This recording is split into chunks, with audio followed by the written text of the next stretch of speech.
Kailan ko titiisin ang babaeng yan?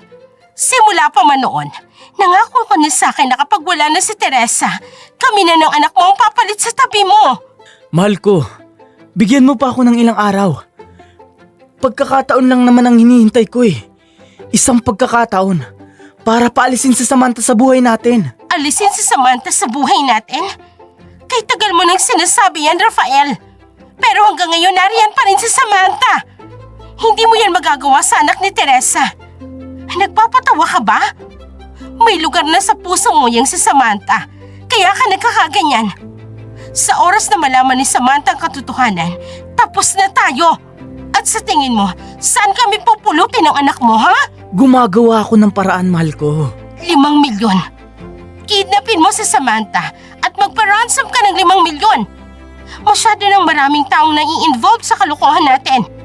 Isali mo pa yung mag-inang yan. Mga walang kwenta lang naman sila sa buhay natin. Dumadagdag pa sila sa sakit ng ulo ko. 5 milyon? Anong gagawin mo sa 5 milyon na yan, ha? Napakaliit ng 5 milyon sa asset ni Samantha, mahal ko. 5 milyon ang kailangan ng anak natin para makasimula ng bagong buhay. Kung aasa kami sa iyo, baka sa kangkungan kami pulutin. Isa pa yung anak mo, manang-mana sa pagiging babaero mo. Sumasakit ang ulo ko sa inyong dalawa. 5 milyon. Kailangan namin ng anak mo ng 5 milyon. At pagkatapos ng lahat ng ito, lalayo na kami. Mahal, nababaliw ka na ba? Paano kung mabulilyaso ang pagkidnap ko kay Samantha? Hindi mangyayari yan. Malinis tayo magtrabaho. At akong bahala kay Samantha. 5 milyon lang sa ngayon para makapagsimula ng anak ko ng negosyong papasukin niya. Naiintindihan mo ba? Naawa na ako sa anak natin na mamasukan lamang sa isang walang kwentang kumpanya habang si Samantha nagpapakasasa sa yaman ni Teresa. Namilog ang mga mata ni Samantha sa kanyang narinig. Mula sa siwang, pilit niyang inaaninag kung sinong nasa loob ng madilim na kwarto na yun ng bodega sa likod ng kanyang mansyon. Si Samantha, isang babaeng kikidnapin sa halagang 5 milyong piso sa loob ng 5 oras. Pero ang kidnapper ay kilalang kilala niya at wala itong kaalam-alam na isang patibong ang inihanda ng dalaga para sa kanya. Pero papaano nga bang nangyari ang ganito kung ang kidnapper niya ay isa sa mga taong pinagkakatiwalaan niya? Mawiwindang ang mundo ni Samantha sa katotohanang matutuklasan niya. Mga kaibigan, isa na naman pong panibagong kwento ang hatid sa inyo ng Hack Story. Isang kwento na tiyak kong kagigiliwan at kapupulutan ng aral. Hello po, good morning sa inyong lahat. Salamat po sa palagi ninyong pagsubaybay sa amin, sa palaging panunood ng aming mga drama dito po. Maraming salamat po sa inyo. Welcome back po sa ating channel ulit. Saan mang sulok kayo sa Pilipinas, sa Luzon, Visayas at sa Mindanao. Good morning at lalong-lalo na sa aming taga-subaybay sa ibang bansa, mga OFW dyan. Asahan po ninyo na isa na naman pong magandang kwentong ihahatid namin sa inyo ngayong araw. Kaya simulan na po natin ang kwentuhan. Kung bago ka pa lamang po sa aming channel, huwag kalilimutang mag-like, mag-share, at i-click ang notification bell para lagi kang updated sa aming channel. Mag-iwan na rin po ng komento sa ibaba at mag-subscribe. Narito na po ang ating kwento. Samantha, you're a monster! Anong kasalanan ni Liana sa'yo? Para itulak mo siya sa swimming pool, ha? Sa tabi ni Adam ay ang stepsister ni Samantha na si Liana. Basang-basa ito at nanginginig ang buong katawan matapos bumagsak sa swimming pool. Kaagad naman itong iniligtas ni Adam, ang kanyang ex-boyfriend na anak ng kanyang yaya. At sa hindi malamang dahilan ni Samantha ay siyang itinuturo ng lahat na nagtulak kay Liana sa malamig na swimming pool. Pinigyan ko lang naman siya ng advice tungkol sa relationship niyo ni Adam para magkaayos kayo. Wala naman akong masamang intensyon. Bigla na lang siyang nagalit. Itinulak ako sa pool. Sa tingin ko kasi, ako ang dahilan kung bakit kayo nag-aaway. Walang kasalanan si Liana sa paghihiwalay natin, Samantha. Bakit mo siya tinulak sa pool?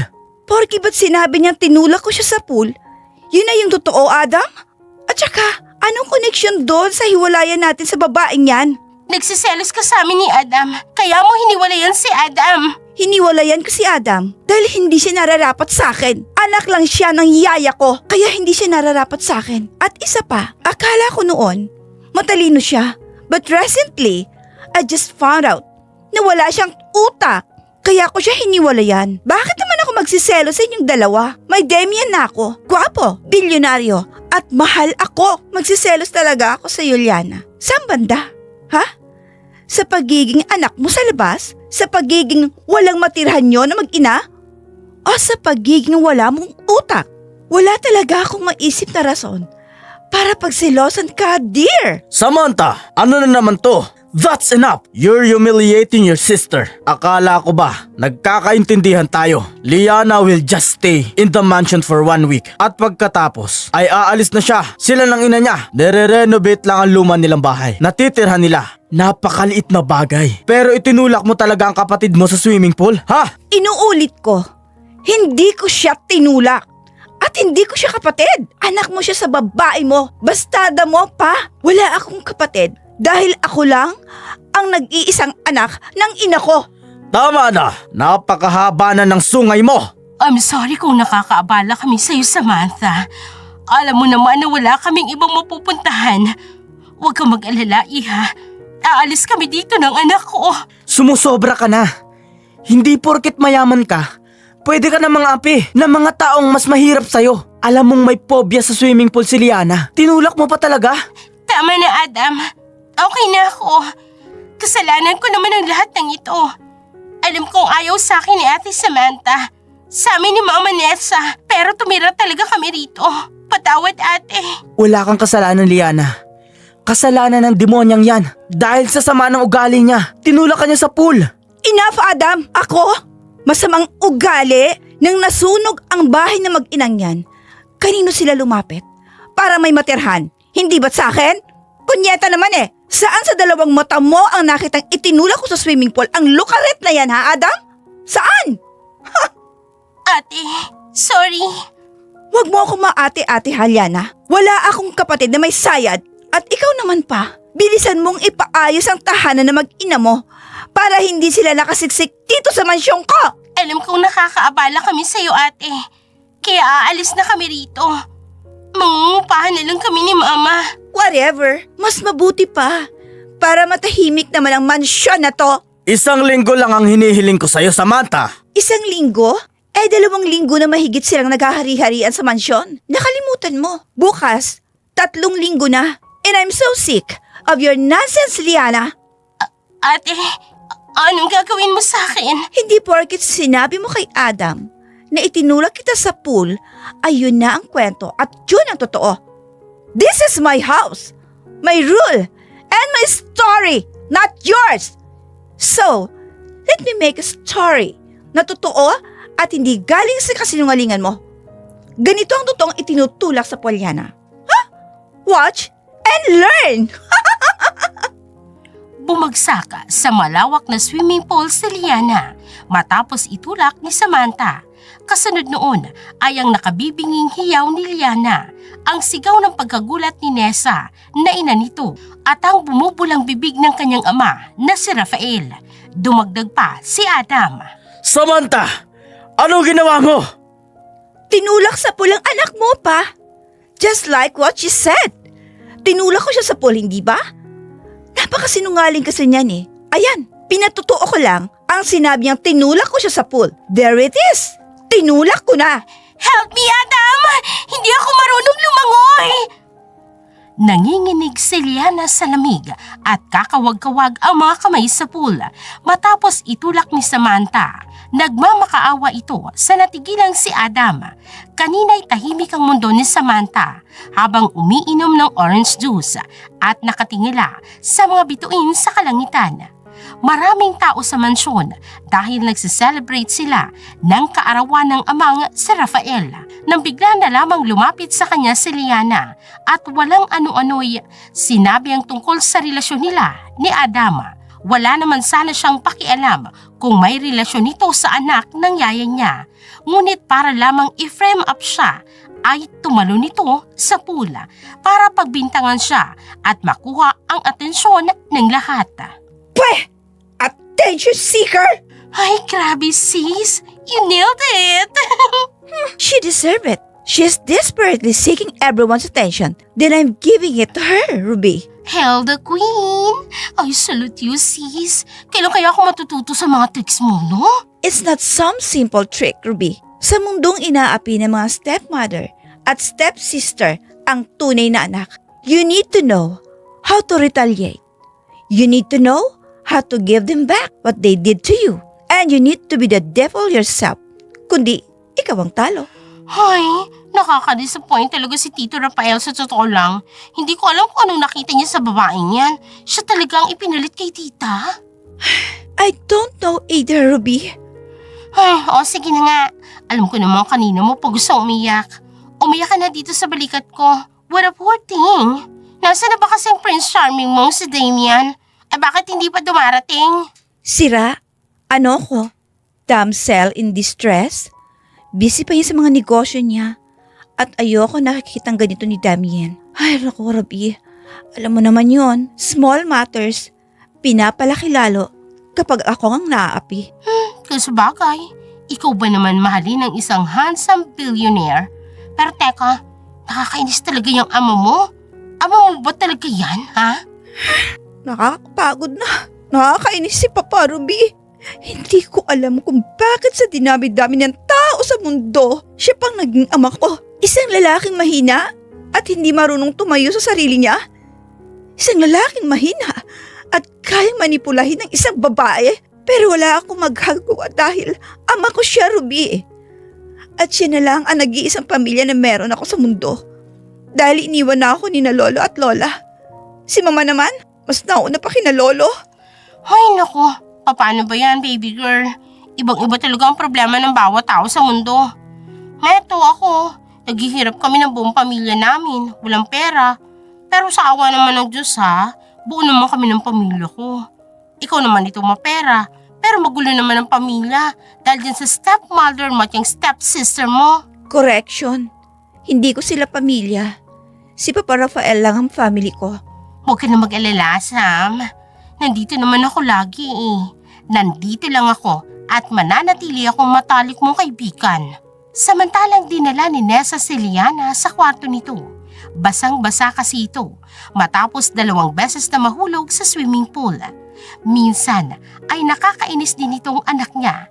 Hindi nag-iisip, hindi man lamang pumasok sa isipan nito na kapag laging pag-iinitan sa Samantha ay baka mapalaya sila sa mansyon nang wala sa oras. Maganda na ang buhay nila simula nang tumira sila sa mansyon ni Samantha kaysa doon sa maliit na apartment na inuupahan nila.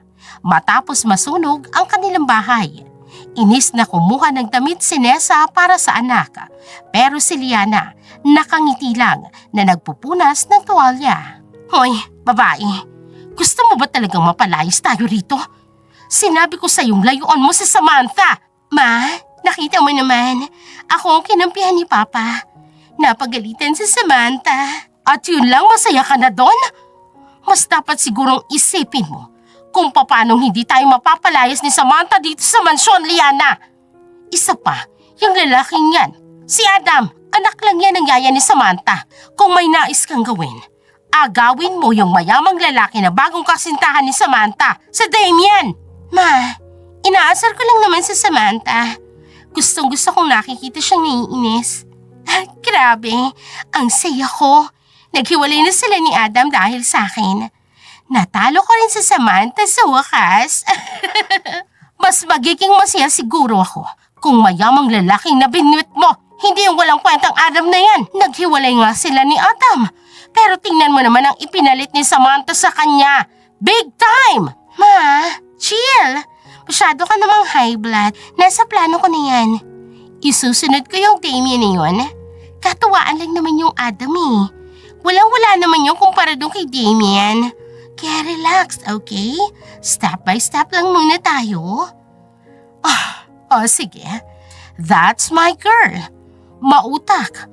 Para ano pat, nagiging anak kita, hindi ba? Ma, aminin mo, mas matalino ako sa'yo. Kung matalino ka sana, hindi ka basta sumampa sa kama ni Papa Rafael na hindi naman mayaman. Pinulot lang niya ng ina ni Samantha sa putikan, kaya nagmukhang mayaman. Wala nga yung ari-arian ni isa eh. At nang mamatay ang asawa niya, wala pa rin siyang kwenta kasi nariyan naman sa Samantha. Kay Samantha na iwan ang lahat. Kaya pwede ba ma, tigil-tigilan mo na? Mas matalino talaga ako sa'yo. Siguraduhin mo lang na hindi ka papalpak, okay? Kailan ba ako pumalpak, ma? Ganitong pamilya meron si Samantha sa mansyon.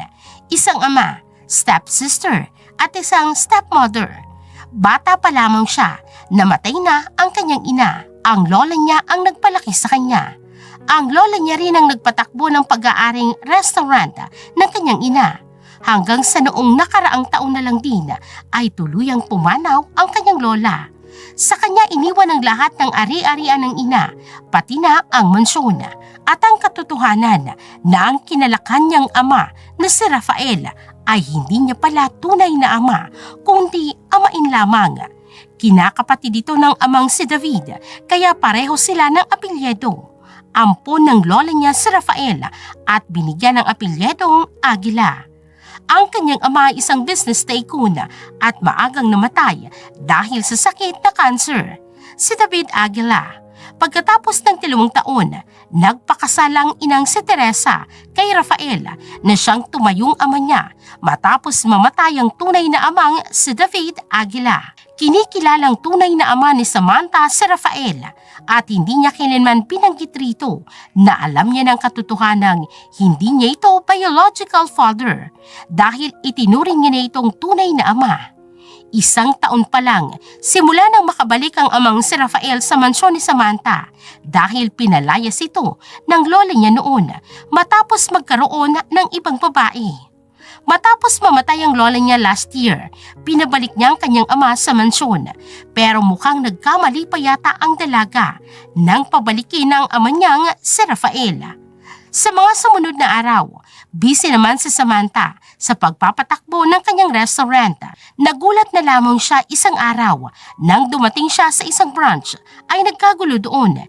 Isang waiter niya ang sinabuyan ng tubig ng isang customer. "Call your manager! How dare you to ruin our meals? Hindi mo ba kilala itong asawa ko? Pag-aari ni Rafael ang restaurant na to!" Ma'am, I'm sorry about it pero hindi po namin kayo kilala. Lalo na po yung Rafael. At hindi po kayo pwedeng lumabas nang hindi nagbabayad. Ang kapal naman ang mukha mo, hindi mo kilala ang amo mo? Bago ka ba rito, ha? Siya si Rafael. Ama siya ni Samantha Aguila, ang may-ari ng restaurant na to. Ang kapal ng mukha mong pagbayarin kami sa kinain namin. Kapatid kong may-ari ng restaurant na to. Tama na. Magbayad na lang tayo para walang problema. Ayaw ko makarating ito kay Samantha. Pa, ama ka ni Ate Samantha. Pamilya tayo. Tapos ganito tayong ituring ng isa sa mga crew ng restaurant? Mukhang hindi ka yata nila kilala. At higit sa lahat, hindi nila kami kilala ni Mama. Anong problema dito? Ma'am, sorry po. Hindi ko po alam na pamilya mo sila. Nagsalubong ang 2 kilay ni Samantha nang mapatitig sa kanya ang waiter. Nagmistula itong basang sisiw na binuhusan ng tubig ni Nessa. Ang tatapang ng mga ito na parabang pagmamay-ari nila ang restaurant habang ang amang si Rafael ay natataranta nang makita siya. Napapayuko itong hinilang asawa at ang anak. Alam na alam ni Rafael kung anong itinatakbo ng utak ni Samantha ng mga oras na yun. He is indeed my father, but these two aren't my family. At hindi ako mahilig sa free meals. Kahit pa ama ko ay walang free meals kapag kumakain sa restaurant ko. Ako nga pag-aari ko tong restaurant, pero nagbabayad ako. Kaya tama lang ang ginawa mo. What's your name? Amboy po. You've just got promoted into a supervisor. At kayong 3, uulitin ko, walang libreng pagkain sa restaurant ko. Kung wala kayong pambayad, then madali lang namang tumawag ng pulis. Samantha, don't get so far. Pamilya mo kami. I don't want to argue with you, Papa. Marami akong trabaho. Kaya kung wala kayong pambayad, then talk to the police. Guard, tumawag kayo ng pulis. Wala akong libreng pagkain dito. Naikuyom ni Nessa at Liana ang mga kamao sa ginawang pamamahiya sa kanila ni Samantha. Hindi pa napigilan ng mga taong kumakain roon na nakasaksi sa kaguluhan na pagtawanan sila. Hiyang-hiya si Liana at inilabas ang wallet. Nagbayad ng kinain nila sa restaurant. Parang sumabog naman si Rafael sa ginawa ni Samantha sa kanila ng kanyang asawa at ng anak. Nauna na siyang naglakad palabas. Hindi niya kayang tumayo roon habang pinagtatawanan ng mga taong naroon ang kanyang buong pamilya. Grabe naman si Ate Sam. Kung tutuusin, pamilya natin siya. Kapatid ko siya. Pero pinahiya niya talaga tayong lahat. Paano mo bang pinalaki ang anak mo, Rafael? Ang sama-sama ng ugali. Hindi ba't sabi ko na sa inyo, magbabayad tayo?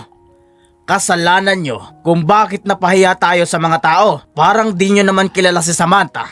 Nakikitira na nga lang tayo sa mansyon niya, ay nakikikain pa tayo ng libre sa restaurant niya. Hindi kayo itinuring na pamilya ni Samantha kahit kailan. Makakaganti din ako sa iyo, Samantha. Makakaganti din ako sa iyo balang araw. Nagkataon lang na mayaman ka, kaya ganyan ka kung umusta. Ipinapahiya mo pa kami. Pwede ba? Tigilan nyo na to. Lalo ka na, Liana. Alam mo, mas mabuting tulungan mo na lang ako sa restaurant. Pabagsak na ang restaurant na binigay sa atin ni Sam. Kapag nawala sa atin ang restaurant na yon, ay wala na tayong mapupuntahan. Pa, alam mo namang nag-aaral pa ako. Anong alam ko sa pagpapatakbo ng restaurant natin? Tsaka, bakit hindi na lang tayo hihingi kay Samantha ng pera? Pandagdag ng kapital sa papaluging restaurant niyan. Ay, dyan kayo magaling. Sa paghihingi ng pera kay Samantha, binigyan niya na nga tayo ng restaurant. Hindi naman natin napalago. Hindi na ba talaga kayo nahihiya? Alangan naman! Ano na lang gagawin namin? Di ba nga hindi nga kami marunong magpatakbo ng restaurant? Ano gusto mo, maghugas ako doon ng pinggan? Masisirang nail extension ko, Rafael. Magdadry ang balat ko. O baka naman gagawin mo akong janitor. Hoy, hindi mo ko inasawa para maging tagapag-map ng restaurant, hindi ba? Napapahilot na lamang ng sentido si Rafael na pinaandar pa palayo ang kotse sa restaurant ni Samantha. Pinagsisisihan niya talaga kung bakit napasok siya sa sitwasyong ito. Napapailing na lang din si Samantha nang sa wakas nakita niyang lumayo ng mag-inang Nessa at Liana kasama ang kanyang ama. Inutos niya sa guard na hindi papapasukin pa ulit kahit ang sino man sa mag-ina ni Rafael. Ginugulo ng mag-inang itong tahimik niyang buhay at paniguradong may binabalak na naman si Liana para gantihan siya sa pagkapahiya niya ngayon sa restaurant. Sa mga sumunod na araw ay pasukan na ulit. Mas sumaba ang panahon ng pananatili ng pamilya ni Rafael sa mansyon ni Samantha. Nag-aaral pa kasi si Liana at hindi pa ito nagtatapos sa pag-aaral. Driver, ihatid mo anak ko sa school. Pasensya na po, Ma'am Nessa. Hindi naman po inutos ng amo namin na ihatid sa school ang anak mo. Gusto mo bang malaman ni Rafael ang tungkol dito? Ihatid mo lang naman si Liana sa school. Ano problema doon? Si Ma'am Samantha lang po ang sinusunod namin. Hindi si Sir Rafael, hindi ikaw at lalong hindi ang anak mo. Anong nangyayari dito? Kay aga-aga, nagkakagulo kayo. Kararating lamang ni Ada mula sa bahay niya. Hinatid niya ang ina para magtrabaho sa mansyon ni Samantha. Nadatnan niyang nagtatalo si Nessa at ang driver na si Mang Pido. Malilate na kasi si Liana sa school, Adam. Nakikiusap lang naman ako kay Mang Pido na ihatid ang anak ko. Pero nagalit siya. Hindi raw ako ang amo sa mansyon. Walang respeto ang mga tao dito sa amin. Alam mo, Nessa, ang trabaho ni Pido ay ihatid si Samantha sa restaurant. Hindi ihatid ang anak mo sa paaralan. Malayo dito sa mansyon ang papuntang paaralan ni Liana. Kaya mas mabuti siguro para sa katahimikan ng lahat, lumipat na kayo ng bahay, hindi ba? Ay patapos na yon. Natigilan si Nessa sa sinabi ni Nina. Si Nina ay ang yaya ni Samantha na ina ni Adam. Maliit pa lamang si Samantha. Si Nina na ang nag-aalaga sa batang si Samantha. Ngayong malaki na si Samantha ay hindi niya pinaalis ang yaya. Nananatili ito sa bahay at tumutulong sa mga katulong. Kung si Adam ay naipasok ni Liana sa kanyang bulsa, hindi ang inang si Nina. Kitang-kita ni Nina ang maling ginagawa ng mag-ina sa mansyon na kung umasta ay tinalo pang may-aring si Samantha. Inaalila ng mga ito ang mga katulong sa bahay at pakiramdam ng mag-ina ay amo din sila sa mansyon. Lihim na naikuyom ni Ninang Kamao dahil sa inis kay Nessa. Pinapalayas mo ba kami sa mansyon ha, Nena? Nay, huwag kang ganyan. Pamilya sila ni Sir Rafael. Ginugulo nilang tahimik na mansyon at ang buhay ni Samantha. Hindi mo ba nakikita, Adam? At ang babaeng yan ang dahilan kung bakit nasira ang relasyon ninyo ni Samantha. Tapos na ang bahay nila. Pinabilisan na yun ni Samantha para makalipat na sila. Pwede na silang bumalik doon. Abay sakit sila ng ulo ni Samantha. Pera ni Rafael ang pinagawa sa bahay namin, Nena. Ay, saan naman kukuha ng pera si Rafael kung hindi sa allowance na ibinibigay ng anak niya? Ay, malapit na kayong mapalis rito. Ginugulo niyo lang mag-ina ang buhay ng alaga ko. Kapag naubusan ako ng pasensya sa mag-inang ito, pakalasunin ko pa sila. Tita Nessa, ako na lang po maghahatid kay Liana sa school. Huwag kang mag-alala. Adam! Nay, it's okay. Papunta na rin naman po ako sa trabaho eh. Idadaan ko na lang si Liana. Hindi na napigilan ni Samantha ang pagsilay ng matamis na ngiti sa labi nang narinig na sinabi ni Adam. Napapailing na lamang si Samantha at nagpapasalamat na naghiwalay sila ni Adam habang maaga pa. Kagaya din ito ng kanyang amang isang lalaking mahina at madaling matangay ng tukso. Maya-maya lang nakita niyang dumating si Damian. Si Damian ay inaanak ng kanyang mama Teresa at kasintahan niya na ngayon. Bago pa lamang ang relasyon nila pero kilalang kilala na nila ang isa't isa. Dahil magkababata sila, pupuntahan kasi nila ni Damian ang bagong building na nabili nito sa bayan. Patok iyon na pagbuksan ng bagong branch ng restaurant ni Samantha. Nagulat na lamang si Samantha nang lapitan ni Liana si Damian sa sala. Kaya nagmamadaling bumaba siya para salubungin ang nobyo. Kanina niya pa pinagmamasdan ang kadramahan ng mag-inang Nessa at Liana at nakababahala ang malagkit na tingin ni Liana sa kanyang kasintahan. Hi! Ako nga pala si Liana. Younger sister ako ni Samantha. You're Damian, right? Ako naman si Nessa, ang ina ni Samantha. Natigilan ng mag-inang Nessa at Liana nang tinitigan na lamang sila ng matalim ni Damian. Ni hindi man lang ito nag-abalang tanggapin ang kamay nila ng anak niyang si Liana. Ngunit nagliwanag ang madilim na mukha ng binata nang makitang pababa ng hagdanan si Samantha. Good morning, Damian. Pasensya ka na ha. Medyo natagalan ako. No worries. Nakahanda naman ako maghintay sa'yo eh. Palagi. Let's go. Akin na yung folder mo. Ako na magdadala ng mga yan. Grabe naman ang Damian niyon. Ni hindi man lang tinanggap ang kamay kong inilahad ko. Pero ang sarap ng ngiti niya na makita si Samantha. Siya ang dapat mong pag-aksaya ng oras at hindi si Adam. Wala namang kwenta yan. Anak lang yan ang yaya ni Samantha. Yes, ma. Si Damian, siya na ang bago kong target ngayon. Mayaman na, gwapo pa. Kinikilig ako sa kanya. Sige na, saka mo na isipin ang tungkol sa Damian niyon. Hinihintay ka na ni Adam sa may gate. Ma, Liana wants, Liana gets. At markado ka na sa akin, Damian. He is my next target. Aagawin ko siya mula kay Samantha. Malapit nang maubos ang pasensya ko sa inyo ng anak mo, Nessa. Ang kakapal ng pagbumukha niyong kalabanin ako at paikutin ang anak ko. Naiwan na lamang si Nessa na nakangiti habang tinatanaw ang kanyang anak na pumasok sa bagong utang na sasakyan ni Adam sa kumpanyang pinagtatrabahuhan nito. Habang dinig naman ni Rafael ang pinag-uusapan ng mag-ina niya. Hindi niya nagustuhan ang binabalak ng mga ito sa panganay niyang anak na si Samantha. Kaya hinila ni Rafael si Nessa papunta sa kanilang kwarto. Sa kabilang sulok naman, nag-aapoy ang mga mata ni Nena sa galit habang nakatitig kina Nessa at Rafael na seryosong nag-uusap. Ano bang problema mo ha, Rafael? Narinig ko ang lahat ng pinag-uusapan niyo ni Liana. Hindi ba talaga kayo titigil? Hindi ba kayo talaga nahihiya kay Samantha? Ano ba? Bitiwan mo nga ako. Nasasaktan ako ha? Ano bang problemang sinasabi ni Liana ha? Masama bang magkagusto siya kay Damian? Siyempre gwapo at mayaman yun. Akala niyo ba? Hindi ko alam na si Liana ang dahilan ng paghihiwalay ni na Samantha at Adam. Inagaw ni Liana ang boyfriend na ate Samantha niya. Hindi naman kasalanan ni Liana kung nagkakagusto si Adam sa kanya. At saka, kung magugustuhan mo siya ni Damian, edi mas mabuti. Ayaw mo pa nun?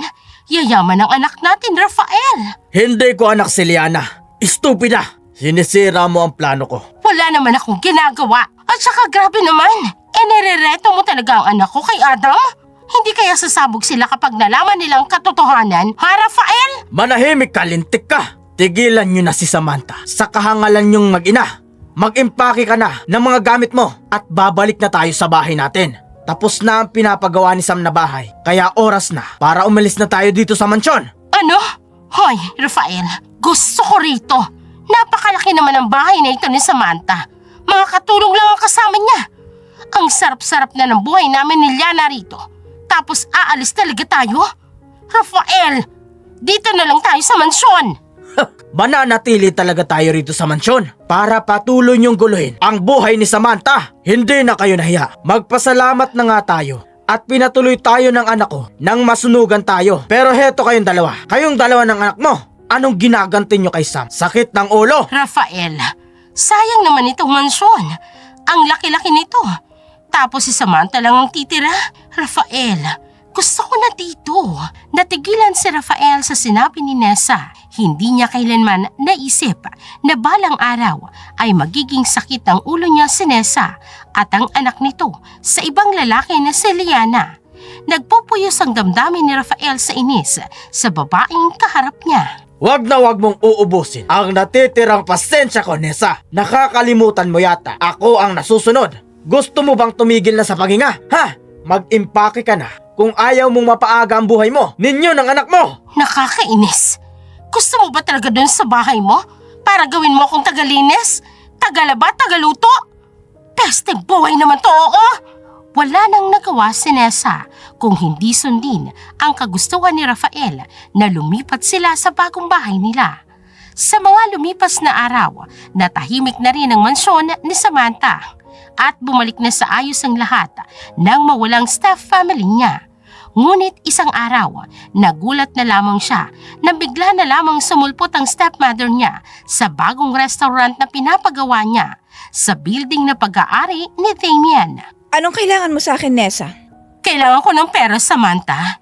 Lumipat na kami sa bahay namin dahil ayaw mo na sa amin dun sa mansyon. Wala kaming panggastos. Alam mo, maedad na ang ama mo at magkano lang bang kinikita ng restaurant na papalugin na? Nag-aaral pa si Liana. Hihingi ka ng pera sa akin? Alam ba ni Papa? Siyempre, inutusan niya akong lumapit sa iyo para humingi ng pera. Napakaraming gastusin sa bahay. Mula sa bayarin sa tubig, kuryente at may internet pa. I don't think na pati ang mga bagay na yan poproblemahin pa ni Sam. Problema nyo na yan eh. Ma'am, bakit kay Samantha ka humihingi? Gayong hindi naman siya parte ng pamilya nyo. Hindi ko nakita ang connection ni Samantha sa mga bayarin nyo. Normal lang naman po na magbayad tayo ng tubig, kuryente at internet. Dahil basic needs natin yon. Pero ang ihingi nyo kay Sam, ang bayad, ay ibang usapan na ho yun. Nagulat na lamang si Nessa nang makita si Damian na lumabas mula sa sasakyan na nasa tabi nila ni Samantha habang nag-uusap sila. Hindi akalain ni Nessa na naroon palang mayamang lalaking ito at ipinagtanggol pa nito sa Samantha ni hindi man lang niya makausap si Samantha nang mag-isa. Wala na kasi kaming ibang mapuntahan kung hindi si Samantha. Anak din ni Rafael si Samantha, kaya alangan naman kung saan pupunta si Rafael. Hindi ko ho naaalalang humingi ng pera kahit kailan si Tito Rafael sa anak niya. Ngayon lang ho, kung ako sa'yo Sam, tatawagan ko ang papa mo. Oh, heto ang 10,000. Umalis ka na sa harapan ko. Ginugulo mo ako sa trabaho ko. Salamat, Sam. Ang bait-bait mo talaga sa amin. Bye, anak. Samantha, mag-iingat ka sa pag-uwi. Sam, you're spoiling them too much. Sakit sa ulo ang dala ng pamilya ng ama mo. Bakit? Hindi mo sila alisin sa tabi mo. Dahil may kasabihang, keep your friends close and your enemies closer. Damian, normal pa kaya ang takbo ng utak ko? Alam mo ba yung parang there is more to it? Hindi ko alam pero pakiramdam ko may tinatago sa akin ng pamilyang yan. At may tinatago sa akin si Papa. Pakiramdam ko may darating na dilobyo sa buhay ko. Pero hindi ko alam kung kailan. Naramdaman mo yan. Dahil kailangan. Malakas ang instinct mo kumbaga. Pero huwag kang mag-alala, Samantha. Hindi ka nagkamaling piliin ako dahil mahal na mahal kita at at hindi kita iiwan. I always be here for you. Kahit anong mangyari, you can always count on me. Thank you for everything, Damien. Itinago ni Samantha ang maliit na papel na iniabot sa kanya ni Nessa bago ito nagmamadaling umalis. Babasahin niya ito mamaya kapag wala na si Damian. Samantala kinagabihan sa pamamahay ni Nena at ng anak nitong si Adam. Hindi ko talaga lubusang maisip kung paano ako nagkaroon ng tangang anak, Adam. Ang tanga-tanga mo. Hindi mo ba nakikita? Mas mabuti si Samantha kaysa dyan kay Liana. Nay, mahal ko si Liana. Oo, dahil wala kang utak. Napakabait ni Samantha para lang ipagpalit mo sa babaeng yan. Ang layo-layo ng Liana na yan kay Samantha. Ano bang alam ni Liana? Lumande, kumirengking sa mga lalaki.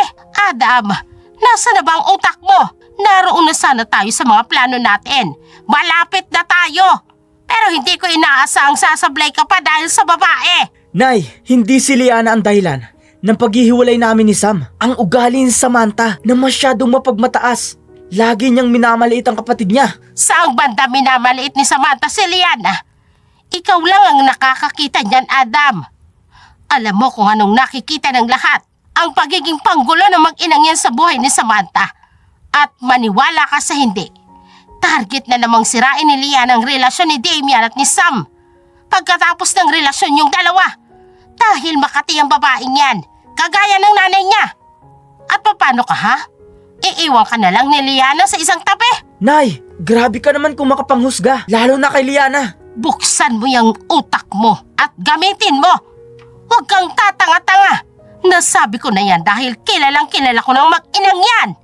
Habang sa pamamahay naman ni Rafael at Nessa, galit na galit si Rafael nang malaman na humingi na naman ng pera si Nessa kay Samantha. Hindi niya inutusan si Nessa na humingi ng pera kay Samantha. Sa totoo lang, nakikita na ngayon ni Rafael ang mga sinasabi sa kanya ni Nena na sakit ng ulo sina Nessa at Liana. Panggulo lamang ang mga ito sa buhay niya at sumasakay lamang ang mga ito sa balak nila kay Samantha para sa pera. Konti lang naman ang hiningi ko kay Samantha, Rafael. Galit ka na agad? Dahil sobra ka na. Wala sa usapan natin ang ganito, Nessa. Oo, usapan natin na magiging babae mo ko at anak mo si Liana para itagong tunay mong pamilya. Ano bang tingin mo sa amin ng anak ko, tanga? Pumayag kami sa usapan natin. Pero may parte kami ni Liana. Pero mukhang nagbabago ka na, Rafael. Kaya what do you expect me to do? Ang maghintay sa pangako mong mapapako? Nessa naman, hindi ako nagbabago at tinutupad ko lang ang pangako ko sa inyo. Kaya nga heto, pinatayuan ko na kayo ng bahay. Kulang pa ba? Kulang pa, Rafael. Kulang na kulang. Kami ni Liana ang nagiging shock absorber ni Samantha. Kami ang laging pinapahiya. Dahil ako ang kabit mo at si Liana ang bastarda mo sa harapan ng lahat. Habang ang tunay mong pamilya, mga untouchable. Tapos ito lang ang napupunta sa amin? Manahimik ka! Inuubos mo talaga ang pasensya ko. Itiwan mo ko! Huwag mo kong susubukan. At baka ibunyag ko ang lahat ng sikreto mo kay Samantha. Hayop ka! Makikita mo ang gagawin ko, Rafael. Makikita mo! Natigilan si Rafael at binitawan ang liig ni Nessa. Kilala ni Rafael si Nessa. Kapag may balak itong masama, talagang gagawin ito, lalo na para sa pera. Hindi niya papayagang may masamang mangyari sa pamilya niya, kaya gagawin niya ang kanyang plano. Gagawin niya ang lahat para sa plano nilang laging nauudlot at gagawin niya ang mga bagay na ito para maitaboy niya na sa buhay ang mag-inang Liana at Nessa. Mag-aalas 6 na nang mapansin ni Samantha na papadilim na sa labas. Kasalukuyang nasa building pa siya nang ipinapagawang bagong restaurant niya. Inirigalo sa kanya ni Damian ang building nito at saktong malapit sa university ng kanilang bayan. Kaya naisipang pagtayuan ito ni Samantha ng restaurant. Tapos na ang restaurant at siya na mismo ang gumawa ng disenyo sa loob nito. Malapit nang matapos ang planong disenyo sa loob ng restaurant, kaya napatayo na ang dalaga at nahikap. Nabasa na ni Samantha ang nilalaman ng maliit na papel na ibinigay ni Nessa sa kanya. Halos hindi siya makapaniwala sa kanyang natuklasan. Pero naroon ang mga kasagutan sa lahat ng tanong na gumugulo sa kanyang isipan.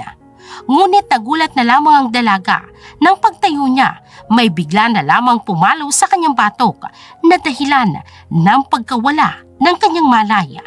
Nagpanik na si Damian nang pagdating niya sa building. Wala na roon si Samantha pero naroon ang kotse ng dalaga at ang usapan nila ay susunduin niya ito. Ruby, answer your phone. Damn. Hello, Ruby. Kasama mo ba si Sam? Kanina pa ako tawag ng tawag sa kanya eh. Hindi ko makontak. Wala siya rito sa building at narito ang kotse niya. Tulungan mo akong hanapin ng kaibigan mo. Napatawag ako kay Yaya Nena. Hindi pa siya nakakauwi at naiwan niya rin ang bag niya dito. Alalang-alalang pinahanap ni Damian si Samantha sa mga bodyguard niya at si Ruby naman ay hindi mapalagay na nagtungo sa police station nang tinawagan ng mga kakilala nila na hindi pa rin matagpuan si Samantha. Samantalang nagising naman si Samantha sa isang kwarto ng hotel na nakagapos sa higaan. Kinabahan ng dalaga nang biglang bumukas ang kwarto niya. Pumasok ang isang lalaking nakamaskara. Naningkit ang mga mata ni Samantha. Kilala niyang lalaking ito kahit balutin pa nito ang buong mukha ng maskara. Ang lalaking pinagkatiwalaan niya. Hindi napigilan ni Samantha ang pagbuhos ng damdamin niya sa lalaking kaharap matapos nitong sabihin na kailangan nito ng 5 milyon sa kanya kapalita ng kalayaan niya. Anong kailangan mo sa akin? Pakawalan mo ako rito! Natatakot ka na ba? Akala ko, hindi ka marunong matakot, Samantha Aguila. Isang maling kilos mo lang. Mamamatay ka! Alam kong hindi mo ako kayang patayin. Wala kang guts para patayin ako. Now, tell me, what you want? Kahit kailan, napakayabang mo talaga! Tigilan mo na to. Sabihin mo sa akin kung anong kailangan mo. Alam ko may kailangan ka sa akin. Madali lang naman akong kausap. Busy ako sa buhay. Marami akong kailangan gawin. Kabi-kabilang problema sa restaurant. Problema pa sa ama at Steve family ko. Marami akong kailangan gawin sa buhay. Kaya sabihin mo kung anong kailangan mo sa akin nang pakawalan mo na ako rito. Ako ang kidnapper dito. Kaya ako ang masusunod. Kaya manahimik ka. Matakot ka na, Samantha. Dahil baka ito na ang huling araw mo. Ikaw ang dapat na matakot.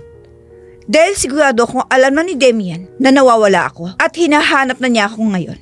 Kaya, cut the crap. Tell me what you want nang mapadali na tayo rito. Ako ang masusunod, Samantha. Hindi ikaw. Matapang ka pa rin. Kahit na nakagapos ka na. I'm just giving what you want. Sa oras na mahanap ako ni Damian, then you're done. I'm giving you a way out.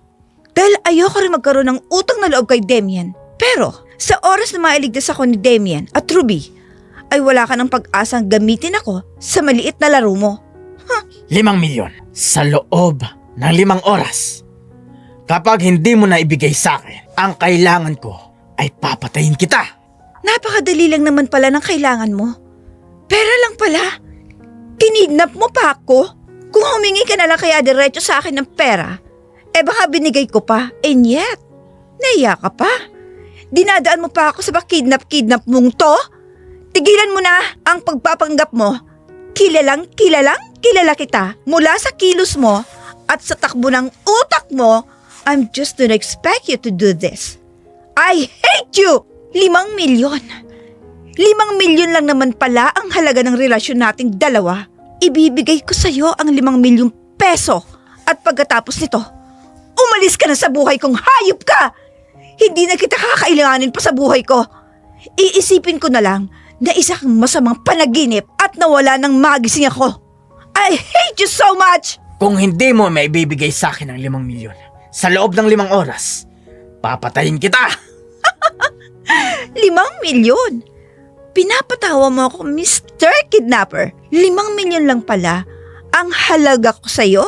Pwes, akin na yung telepono ko. At ibibigay ko sa'yo ang 5 milyon na yan. Hayop ka!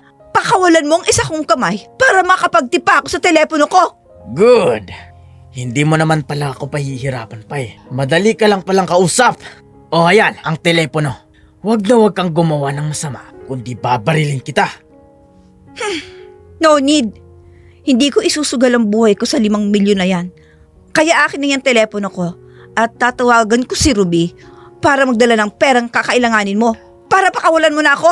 Oh, ayan. Telepono mo. kontakin mo na ang sekretary mo para madala na ang pera dito. Sa address na ito, ipapadeliver mo ang pera within 5 hours. Kapag hindi nakarating yung robing sinasabi mo sa lugar na to, papatayin kita!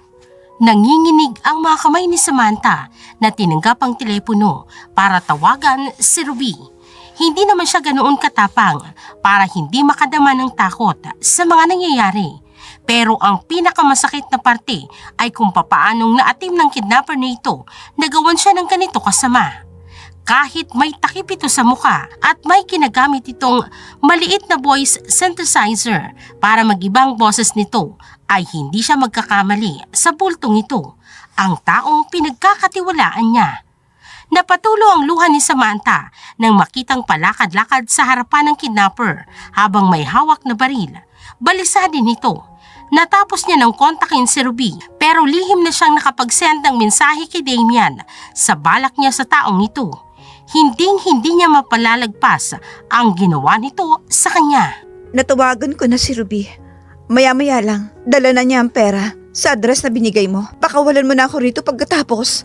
Pasensyahan na lang tayo, Samantha. Gipit rin ako ngayon. At ikaw lang ang nag-iisang tao na makapagtatapos ng kagipitan kong ito. Shut the fuck up pa!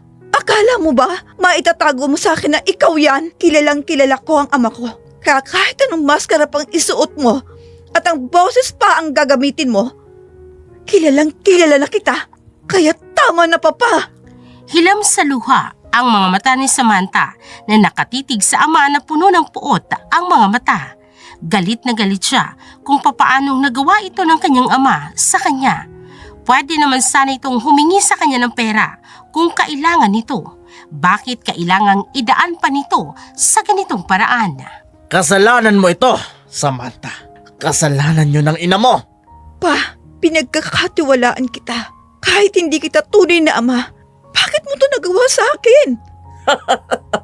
Pasensyahan na lang tayo, Samantha. Alam mo na pala ang katotohanan.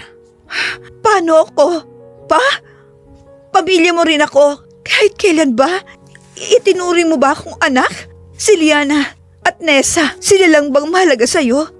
Na hindi mo alintana kung nasasaktan ako sa mga ginagawa mo sa akin? Ha, pa? Ano kang klaseng tao? I hate you! I hate you so much! Simula ngayon, puputulin ko ng ugnayan natin bilang anak at ama. Huwag na huwag kang magpapakita sa akin matapos mong makuha ang 5 milyon. Simula ngayon, hindi mo na ako anak.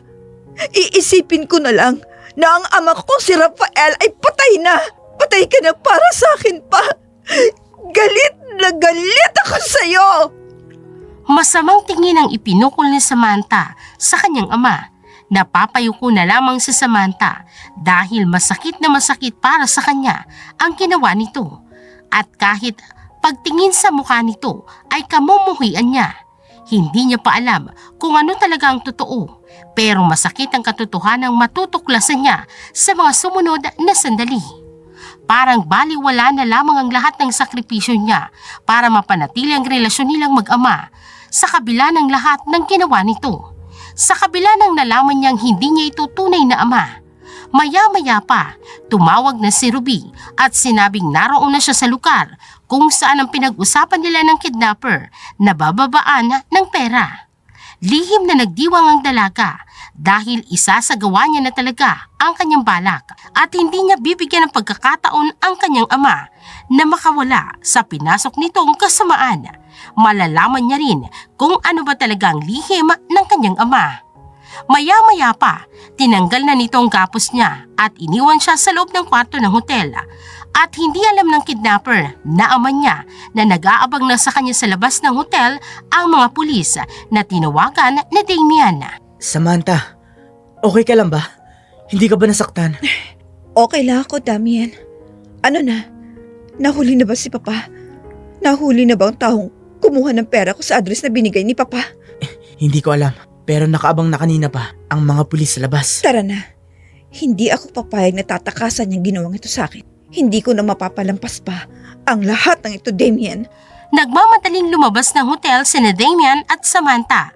Ngunit paglabas nila ay malakas na palitan ng baril ang nangyayari sa labas ng hotel at may isang taong nakahandusay sa labas ng hotel na tinamaan ng bala ng mga pulis. Sir, anong nangyari? Si Papa? Nahuli niyo ba si Papa? Pasensya na, Ma'am Samantha. No, hindi kami nagkita 2 araw na. Busy yun sa bagong branch ng restaurant na bubuksan sa building mo. Niyaya ko nga yung kanina pero tinanggihan ako. Sabi susunduin mo daw. Natamaan ng bala ang ama mo. May bumaril sa kanya. Mula sa isang rumaragasang sasakyan. Hinahabol na po ng mga pulis ang bumaril sa ama mo. Paparating na rin po ang ambulansya. Huwag po kayong mag-alala. Pa, sinong bumaril sa'yo? Disappointed ka pa rin ba sa akin, Sam? Galit na galit ka pa rin ba sa akin? Hindi ba? Galit na galit ka sa ginawa ko sa'yo. Kaya, murahin mo ko. Alam ko, gusto mo na akong mawala sa buhay mo. Pa, huwag kang magsasalita. Mas lalong dumudugo ang sugat mo. Dadalhin kita sa ospital, okay? Hindi ko na alam ang gagawin ko sa'yo, pa. Hindi ko na alam ang gagawin ko sa'yo, pa. Hindi ko na alam kung anong mararamdaman ko ngayon. Hindi ko na alam. Hayaan mo na lang akong mamatay, Samantha. Hindi ko inaasahan to. I failed again. Pa, si Nessa ba ang nagpabaril sa'yo? Si Nessa ba? Tama na yan, Sam. Nandito na ang ambulansya. Kailangan ni Tito Rafael na madala sa ospital. Nandito lang ako para sa'yo, Sam. Napapaluhan na lamang si Samantha na sumunod sa ama sa ospital. Nasa loob ito ng operating room habang tinatanggal ang bala sa katawan nito. Hindi na alam ni Samantha kung ano ang gagawin sa ngayon. Habang ang taong kumuha sa pera na ransom ay hindi isa kina Nessa at Liana, kung hindi si Adam. Nahuli ito ng mga pulis sa akto at nasa kulungan na. Iniimbestigan pa ito ng mga pulis pero tikom ang bibig ni Adam. Wala itong sinasabi sa mga pulis. Inutusan lang daw ito ni Rafael para kunin ang isang package at wala itong alam sa nangyayari. Maya-maya lang, magkasunod na dumating ang mag-inang Nessa at Liana. Anong nangyari kay Papa ha, Ate Sam? Bakit nabaril si Rafael? Tumawag sa amin si Adam. Nasa kulungan daw siya. Samantha, ano ba talagang nangyayari? Ate, bakit hindi ka nagsasalita? Sagutin mo kami. Anong nangyari kay Papa? Samantha, pinapatay mo ang ama mo? Ganun ka nakalupit? Pinapatay mo siya matapos kong sabihin sa iyong totoo? Wag mo akong idadamay sa mga kalokohan niyo. Akala niyo ba tatanga-tanga ako sa lahat na nangyayari ngayon, ha? Sa oras na malaman ko, kung may kinalaman kayo sa mga taong bumaril kay Papa, sa kulungan kayo pupuluting mag-ina. Ano bang sinasabi mo? Pinagbibintangan mo ba kami ni Mama na pinabaril namin si Papa? Hindi ba? At bakit naman namin gagawin yon? Bakit naman namin ipapabaril si Papa? Samantha, wag kang gumawa ng sarili mong istorya para lang ibintang sa akin ang nangyari kay Rafael. Wala kang ebidensya sa mga sinasabi mo. Pwede kitang kasuhan ng pamimintang mo sa amin ng anak ko. At saka, tanga ka ba? Hindi ka naniniwala sa sinasabi ko sa'yo? Tama ka. Hindi ako naniniwala sa'yo. At hindi ko alam kung sino at ano ang paniniwalaan ko. Pero sa oras na makakuha ako ng ebidensya laban sa inyong dalawa na kayo ang nagpabaril kay Papa, ipapakulong ko kayo sa ginawa nyo. Bahala ka sa buhay mo kung ayaw mong maniwala sa akin. That's enough. Tama na. Hindi nyo alam ang pinagdadaanan ni Samantha. Ngayong araw na to, sobrang trauma ang pinagdaanan ni Sam. Kanina pa. Kaya tama na. Manahimik na lang kayo. At tigilan nyo na ang pakikipagtalo kay Sam. Hindi naman kami nanggugulo. Nagtatanong lang kami kung anong nangyari kay Papa. Nabaril si Tito Rafael. At nasa loob siya ng operating room. Hindi pa nahuli ang bumaril sa kanya. Is that okay now? Takot na takot si Nessa sa narinig na sinabi ni Damian sa kanila ni Liana. Bigla na lamang bumalik sa kanyang pangyayari sa nakaraan. Tinakasan ng kulay ang mukha ni Nessa sa takot, kaya hinila niyang kamay ni Liana. Dinala sa labi ng ospital para hindi marinig ni Samantha ang pinag-uusapan nila. Ma, bakit? Umuwi ka sa bahay. Mag-impake ka. Malaki-laki na rin ang perang nakuha ko kay Samantha. Kailangan nating umalis rito, Liana. Kailangan tayong lumayo bago pa magkabukuhan.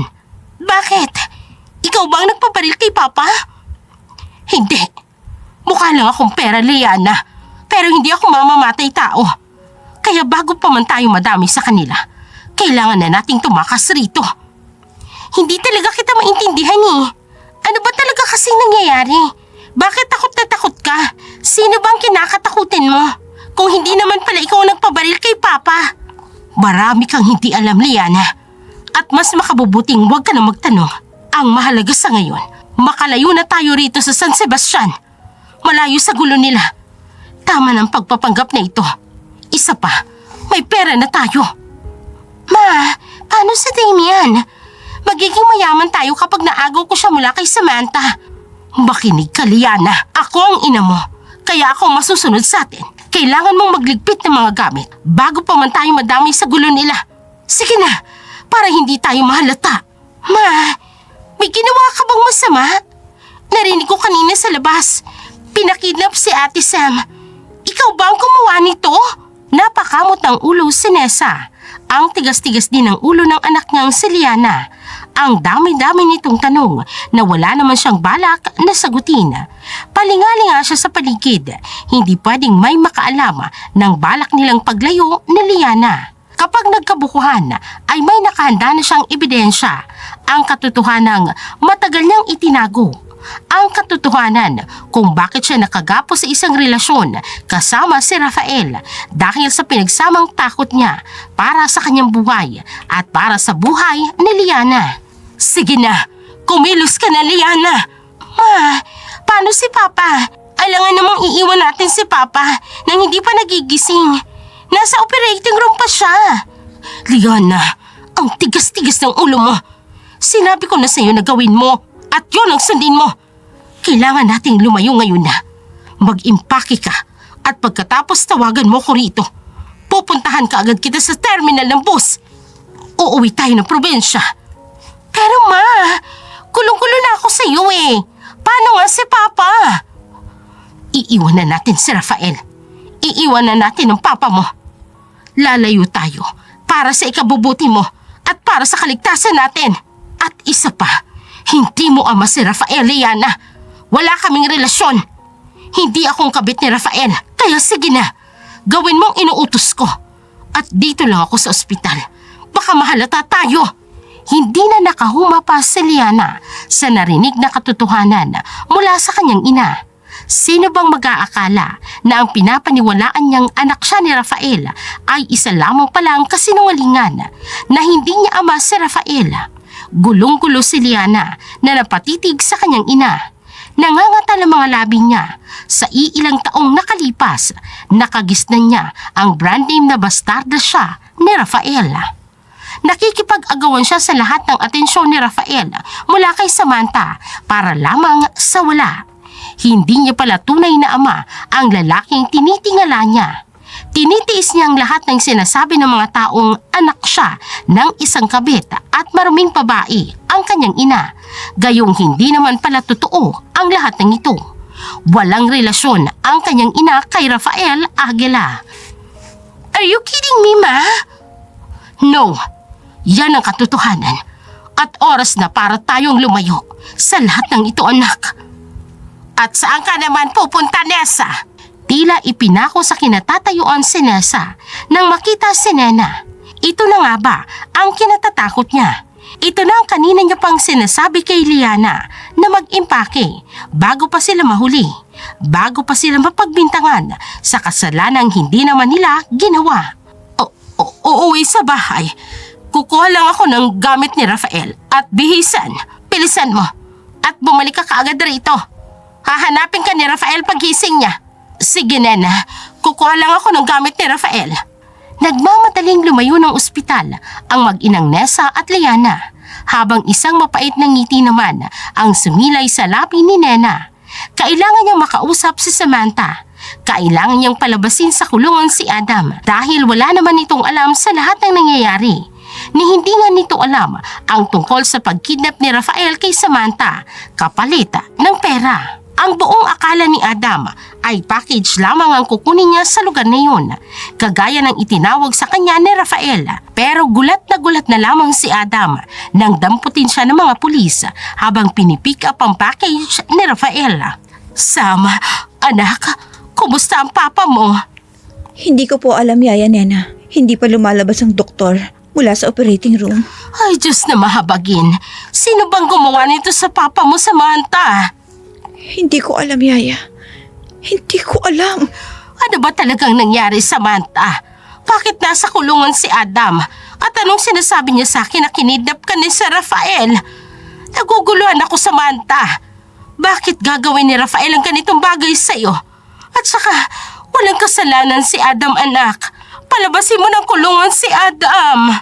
Sigurado kang walang nagawang kasalanan si Adam at hindi siya kasabot ni Papa sa plano niyang kidnapin ako para sa pera, Yaya? Sam, inosente si Adam sa lahat ng ito. Kaya please lang, palabasin mo ang anak ko. Malakas ang duda kung sina Nessa at Liana may pakana ng lahat ng ito. Hindi ito magagawa ni Adam sa'yo, Samantha. Nag-iimbestiga ng mga pulis, Yaya. Lalabas din ang katotohanan sa lahat ng ito.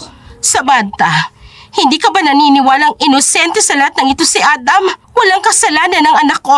Si Nessa at Liana, narinig kong aalis sila. Narinig kong pinag-iimpake ni Nessa ang anak niya. Sila ang mastermind sa lahat ng ito. Baka hindi na sila nagkasya sa allowance na ibinibigay sa kanila. Kaya inutusan nila si Rafael na kidnapin at magparansam ng 5 milyon.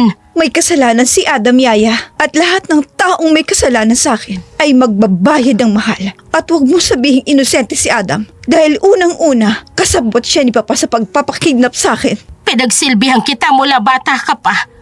Ako ang yaya mo na nagpalaki sa iyo. Matapos mamatay ng Mama Teresa mo. Tapos ito ang igaganti mo sa akin, Samantha. Binayaran ka ni Lola para palakihin ako. Lahat ng sakripisyo mo ay bayad, Yaya Nena. Hindi lang yan. Pinaaral ng libre ni Lola si Adam at sa kolehiyo. Lahat ng gastusin niya sa pag-aaral, si Lola ang sumagot. Kaya wala akong utang na loob sa'yo na dapat kong bayaran. Hindi ko inaasahan. Kagaya ka rin ng ina mo, Samantha. Hayop ka! Pinalaki kita! Shut up, Yaya Nena! Mas hayop ka! Anong kasalanan ko sa'yo? Magpapanggap ka pa talaga? Nahuli na ng mga tauhan ni Damian ang kapatid mong si Mang Amboy na bumaril kay Papa. Plan B mo yun. Kapag mabulilyaso ang kidnap for ransom, ang patayin si Papa Rafael. Wala ka nang kawala sa kasalanan mo, Yaya Nena. Sir, hulihin niyo na si Yaya Nena. Anong ibig sabihin nito, Samantha? Anong kasalanan ko sa'yo? Samantha, pakawalan mo ko rito! Huwag kang mag-alala, Yaya. Pag okay na si Papa, magsasama rin kayo sa kulungan. Nalulumo si Nena na hinuli ng mga pulis. Nagwawala at nagsisisigaw ito sa labi ng ospital habang dinadala ng mga pulis palabas roon. Nakasunod naman si Samantha at Damian na seryoso ang mukha. Walang emosyon ang mukha ni Samantha habang nakatitig sa babaeng nagpalaki sa kanya sa loob ng ilang taon. Matagal na siyang nagdududa sa lahat ng ikinikilos nito, lalo na nitong nagdaang buwan. Dama niyang maitinatago ang ama niya at si Yaya Nena. Mas higit pa kaysa sa katotohanang may ibang pamilya ang kanyang ama. Hindi niya mawari ang katotohanan, ngunit lihim na nagmasid si Samantha. Sinuri ang bawat galaw ng mga taong nasa loob ng mansyon. Alam mo na pala ang lahat tungkol sa akin. Tungkol sa akin ang ama mo. Bakit napakatahimik mo? Kung nag-ingay ba ako, malalaman ko bang ikaw ang tunay na kabit ni Papa? Malalaman ko bang si Adam ang anak ni Papa? Malalaman ko bang ginamit niyo lang ang mag-inang Nessa at Liana para ilayo ako sa katotohanan? At higit sa lahat, Yaya, malalaman ko bang ikaw ang nagtatagong kriminal na nagtulak sa ina ko mula sa rooftop kung nagmaingay ako? Napunta lang pala sa wala ang lahat ng pinaghirapan ko ng ilang taon. Walang kwenta. Bakit mo to naggawa kay Mama, Yaya? Bakit mo to nagawa sa mama ko? Sa pamilya namin? Napakabuti ni Mama sa'yo. ang ginanti mo sa kabutihan niya? Oo, dahil pakitang tao lamang ang kabutihan ng mama mo, Samantha. Sa likod ng kabutihan niya ay ang kalupitan niya sa pamilya ko. Ginagawa kaming utusan. Nararapat lang. Dahil katulong kayo ng mansyon, alangan naman si mama ang gagawin yung utusan. Anong klaseng mindset meron ka, Yaya? Anong karapatan niyang alilain kami? Anong karapatan niyang maging masaya bilang prinsesa at ang anak mayaman? Habang ako katulong niya lang. Habang ako naghihirap sa isang tabi. Naiinggit sa kanya araw-araw. Habang siya nagpapakasaya sa piling ng lalaking mahal ko rin naman. Ng lalaking kay tagal ko ng pinangarap. Anong meron siya na wala ako para piliin siya ni David kaysa sa akin? Kaya sa inis ko, nilason ko ang ama mong si David. Sagad pala talaga sa buto mo ang kasamaan mo, Yaya. No wonder, hindi ka minahal ng ama ko. Dahil maitim ang budhi mo. Sinisisi mo kay mama kung bakit naging katulong ang pamilya mo? Kasalanan ba ni mama na gano'n ang sitwasyon na kinasadlakan nyo? Kasalanan pa ng ina ko kung bakit naging mahirap kayo? Ganon ba? Tumahimik ka! Makinig ka sa akin. Pakinggan mo kung gaano kaawa-awa ang ina mo nang pinaglaruan namin ni Rafael ang buhay niya sa mata. Shut up! Hayop ka! Ipinasok ko ang ampon ng mga agila ni si Rafael sa buhay niya. Kunwari maging tagapagligtas sa kalungkutan niya. Wala siyang kaalam-alam na si Rafael ang kasintahan ko at ama ni Adam hanggang sa nadiskubre niya na ako ang naglason kay David. Kaya para hindi ako makulong, itinulak ko siya sa rooftop na nakita naman ang malas na Nessa na yan. Kaya mo pinagpanggap si Nessa na kabit ni Rafael ganon?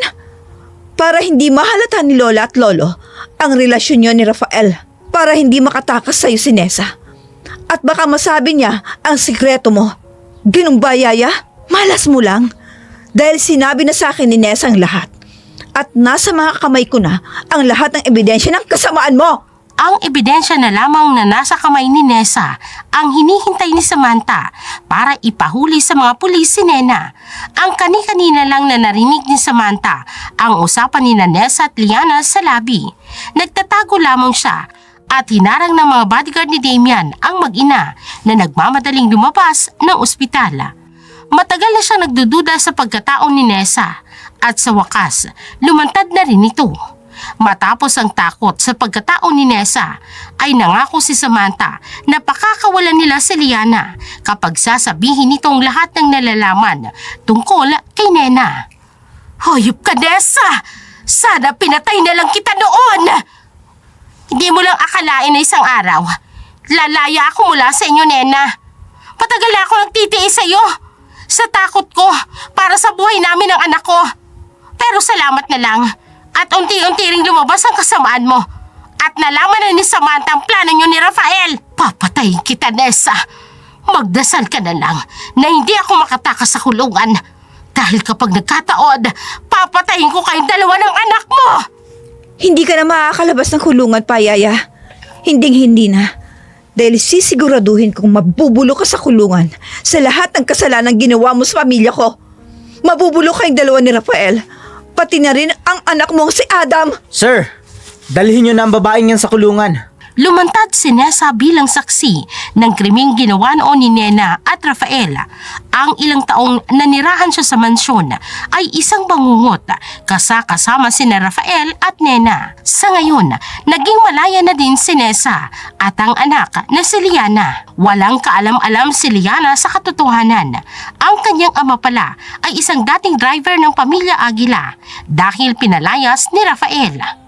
Hindi si Rafael ang kanyang ama. Umuwi ng probinsya ang mag-ina matapos ang huling hearing sa kaso kung saan si Nessa ang tumayong witness ni Samantha. Ang katotohanang pilit na inililibing ni Nena at Rafael ay unti-unti ring lumabas sa bawat pagkakamaling galaw nilang dalawa. Hindi nila akalain ang malaagilang mga mata ni Samantha na palihim na nagmamasid sa kanilang bawat galaw. Bawat pagkakamali nila, unti-unting nagbubunyag sa katotohanang pilit nilang itinatago sa loob ng matagal na panahon. Ang akala nilang tagumpay ay nasira sa isang maling galaw sa pagkidnap kay Samantha. Ang kapusukan nila sa pera ay siyang sumira sa iilang taong plano nila na makuhang lahat ng kayamanan ng pamilya Aguila. Sam, uuwi na kami ni Liana. Maraming salamat sa tulong mo sa amin all this time. You're always welcome, Tita Nessa. At maraming salamat din sa'yo. Kung hindi dahil sa'yo, mananatili pa ako sa dilim. Matalino ka, Sam. Manang-mana ka sa mama mo. Ipapaalala ko lang sa'yo. Huwag kang magtitiwala sa kahit na sino. Huwag mong gayahin ang pagkakamali ni Teresa. Salamat sa paalala. Pero kailanman, hindi na yun mangyayari pa, Tita Nessa. Hindi na. Ma, naiinip na ako. Tara na nga. Baka magbago pang isip ko. Hindi na ako alis rito. Baka agawin ko pa si Papa Damian kay Ate Sam. Ay, sira ka talagang bata ka. O sige, tara na nga. Tinatanaw ni Samantha ang papalayong mag-ina. Ang mag-inang parang kailan lang ay sobrang kinamuhian niya.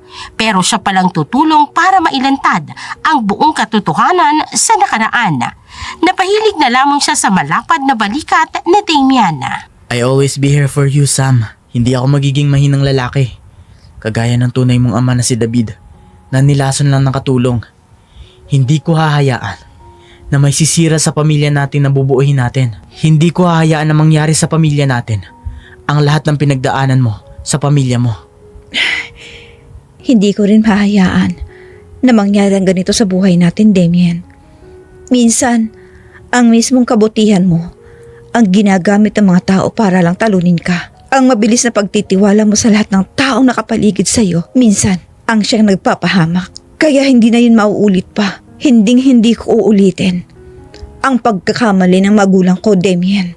At magkasama tayong bubuo ng isang pamilya na ang bawat isa ang kinakapitan. Hindi ang ibang tao kagaya ng ina mo. Nagtiwala siya kay Yaya Nena. Hindi niya alam na ang pinagkakatiwalaan niya ay siya rin papatay sa kanya. Magiging wais na tayo sa pagkilala sa mga taong dumating sa buhay natin, Damien. It's a lesson learned. Minsan, ang mga taong pinagkakatiwalaan mo ay siya pang sisira sa iyo. Kaya may mga pamilya ang nasisira. May mga pagkakaibigang naputol dahil sa nasirang tiwala.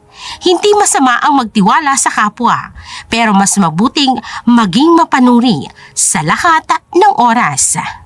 Kung kayo po kaya ang nasa kalagayan ni Samantha, ano po kaya ang magiging desisyon ninyo sa kanyang ginawa?